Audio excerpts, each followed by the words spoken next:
Support for this podcast comes from St. Alphonsus Sports Medicine, offering services for sports injury and recovery, with physicians and athletic trainers who provide treatment for fractures, dislocations, sprains, strains, and other sports-related issues. More information on services at stalphonsus.org.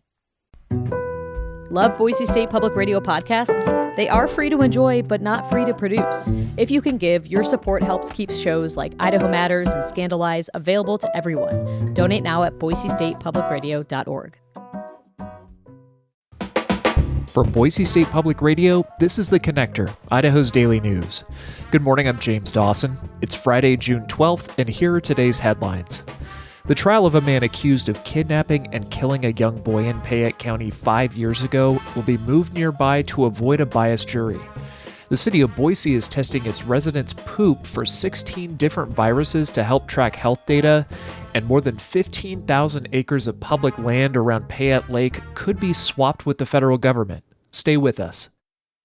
The trial of a man accused of kidnapping and killing 5-year-old Michael Vaughn in Payette County in 2021 will be moved nearby to avoid a biased jury.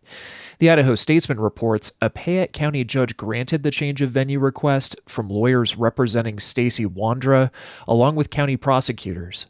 The trial will instead be held in Canyon County. Wandra has pleaded not guilty to kidnapping and murdering Vaughn, whose body has never been found.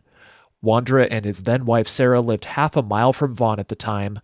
The couple, as well as 2 former roommates, were named as persons of interest in the case, but Wandra is the only person to have been charged. The trial was originally scheduled for September, but it's been vacated for now given the move. The Idaho Department of Lands is considering swapping more than 15,000 acres of state endowment land around Payette Lake with the U.S. Forest Service. A press release from the agency says no final decisions have been made, but officials are considering the trade to better benefit Idaho public schools. Some endowment lands around Payette Lake, the department says, have dramatically increased in value, but the revenue generated from them has lagged behind. The State Land Board has a constitutional obligation to get the best return for endowment beneficiaries. 3 public information sessions will be held starting June 22nd in Cascade, McCall, and New Meadows. Testing wastewater to gauge community health isn't a new idea. It really took off during the COVID-19 pandemic. Viral levels in sewage could predict a rise in confirmed infections and associated increases in hospital visits. COVID-19 levels in Boise wastewater are near zero these days, and as Troy Oppie reports, it's being used to track many different types of disease. Boise's wastewater is tested twice a week for 16 different viruses, says Amanda Bidwell, Scientific Program Manager for Wastewater Scan based at Stanford University. We look for respiratory viruses like COVID-19, influenza A and B, and RSV. We also look at gastrointestinal pathogens like neurovirus. And lastly, we look at emerging or rare pathogens like measles, West Nile virus, bird flu, and hepatitis A.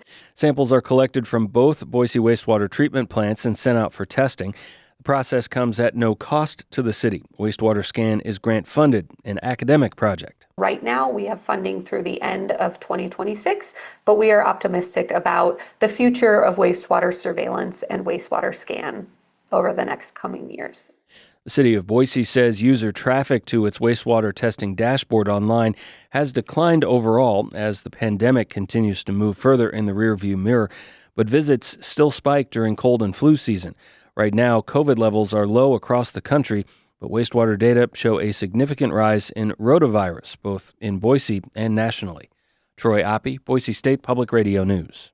Many wind energy projects could soon lose federal tax credits. The Mountain West News Bureau's Hannah Merzbach reports pressure to defund wind projects is coming from the Trump administration and at the grassroots level. Wind blowers got to go! About 150 Wyomingites recently took to the state capitol to fight wind projects in the state. They worry about wind turbines taking out golden eagles and obscuring open vistas on public and private land. But rally organizer Craig Rucker says he has hope. He's the leader of CFACT, a D.C.-based public policy group. I think you'll see a lot of these projects belly up because unless they can live off government subsidies and tax credits and handouts, they can't compete. With federal tax credits ending, wind and solar developers are racing to break ground on projects before July 4th.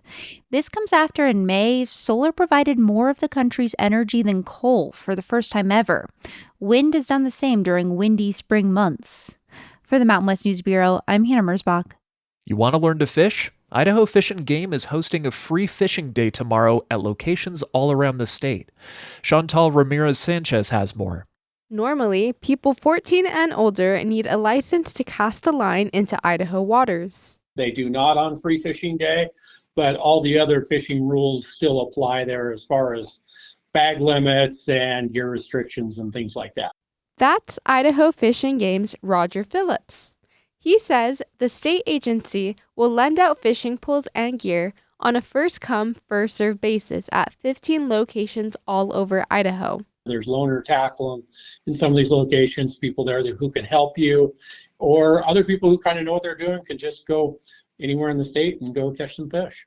Phillips says the family-friendly event is open to any skill level. The fish don't know who's holding the rod on the other end, and if they're hungry, they're going to bite.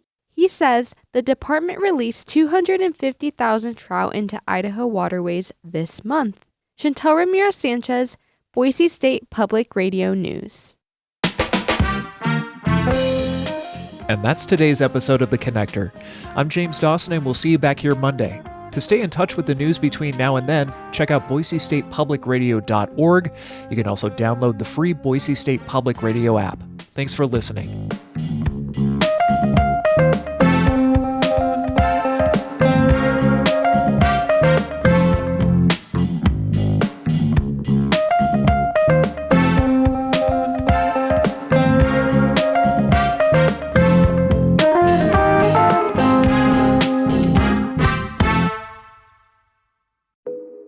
Each story you hear on Planet Money starts with a question.